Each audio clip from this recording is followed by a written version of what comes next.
Alors peut-être dire que le texte que nous allons lire ce soir, il fait partie d'un ouvrage collectif qui s'appelle Au bord de l'étang, que vous avez là, où il y a 15 textes, 14 nouvelles, et le texte que nous allons vous lire, qui est un peu particulier, qui avait été écrit dans l'idée d'une oralité. Dire aussi que l'étang de Berre, en fait,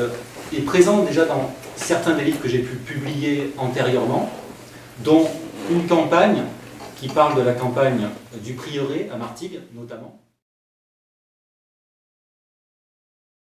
Campagne du prieuré qui donne sur l'étang, et dont on avait tiré tous les trois un feuilleton de lecture qui avait été créé à la MJC qui s'appelait « Pendant la campagne, la littérature continue », puisque ça avait été pendant l'élection présidentielle de feu Tarkovsky. Voilà. Alors, pour vous donner une petite note sur ce livre, il y a une force du lieu, une constance, une inertie des choses, des traits communs, bloc clair de la Bastide au volet clos, pétillement des oiseaux dans le périmètre interdit, sensation de lumière et de ciel, sensation d'espace, d'ouverture aussi,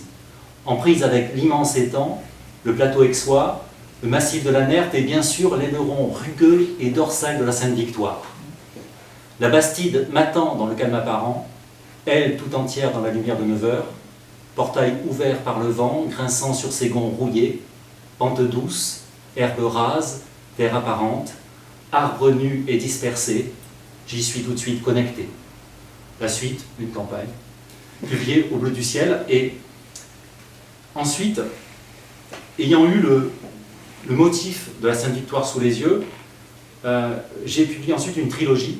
dont 11 tableaux sauvés du zoo, qui est le livre médian de la trilogie,